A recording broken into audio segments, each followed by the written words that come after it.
मेरे ख्याल से अभी जो ये हो रहा है ये कुछ नया नहीं हो रहा है। हमारी एक्सपेक्टेशन इतनी ज़्यादा हो गई थी कि पैसा 3 साल में डबल हो रहा है, तो यहाँ पर लोगों को रोज पैसा डबल करने का, हर महीने डबल करने का, तो मार्केट इस तरह चलता नहीं है मार्केट।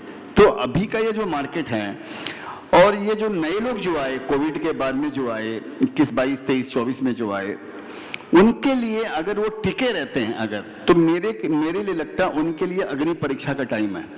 अगर इस स्थिति से निकल जाते हैं ठीक से अपने आप को बचा के, तो वो एक परिपक्व निवेशक के रूप में उनका नया अवतार होगा। और तो ये यहाँ का स्टोरी है, ये हमेशा ऐसे ही होते आया है।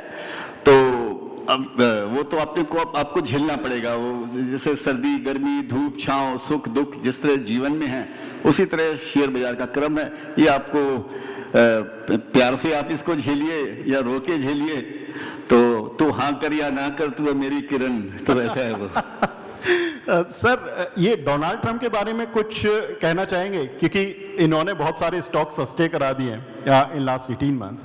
तो रोज हमें लगता है कि हम सोचते हैं कि अनसर्टेनिटी को बाय करना होता है हमें। ये हमने रूल सुना था, हमेशा फॉलो भी किया बहुत सारे लोगों ने कि buy uncertainty and sell the certainty when you feel कि मार्केट बुल रन में चल रहा है, तो उस समय अपना पोर्टफोलियो में प्रॉफिट बुक करते जाओ। अभी डोनाल्ड ट्रंप ने जो सब कुछ किया है अनसर्टेनिटी का, कभी टैरिफ आ जाता है, कभी उनका जियोपॉलिटिकल रिस्क आ जाता है, और बहुत तरह की चीज़ें उनके साथ चलती रहती हैं। सर, ये अपॉर्चुनिटी है या ये लगता है कि आपको कि नहीं अभी थोड़ा रुक कर चलना है? तो मैं इसका जवाब वापस कुछ गाने की लाइनों में दे देता हूँ जो मैंने लिखा था। तो वो उस लाइन की दूसरा अंतरा स्टैंजा उसका ये है ट्रंप के लिए कि अच्छा हुआ तुमने हमको उठाया, हमने भी सोई शक्ति को जगाया, अब हम नए रास्ते ढूंढ लेंगे, विकसित भारत का अब टाइम आया, 2047 तक जाकर भारत को नंबर 1 कंट्री बनाकर ही हम लेंगे सांस, रचना है फिर इतिहास, रचना है फिर इतिहास। वाह, क्या बात है।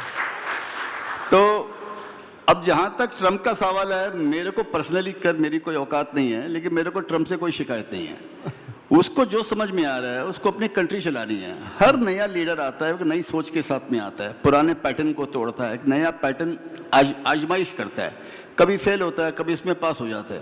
आज उसके पास में पावर भी है, उसके पास में और पैसा भी है, उसके पास में सपोर्ट भी है। कभी कभी आदमी ओवर कॉन्फिडेंस में इतना ज़्यादा ओवर कॉन्फिडेंट हो जाता है कि अपनी कब्र खुद खोद लेता है। तो मैं ये ट्रंप के लिए नहीं बोल रहा हूँ, एक जनरल ये होता है।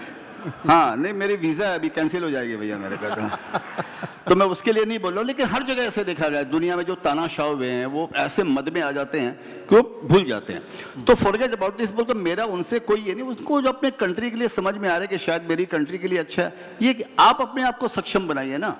आप क्यों उस पर डिपेंडेंट हो रहे हैं? आप उस पर क्यों डिपेंड कर रहे हैं कि मेरे को ये छूट देगा, मेरे लिए करेगा? चाइना तो नहीं डर रहा है ना, आप ही क्यों डर रहे हैं? तो इसका मतलब अपनी कमजोरी खुद अपने गिरबान में झांकिए। यह टाइम है अपने आप को खुद की समीक्षा करने का और खुद को सबल बनाने का।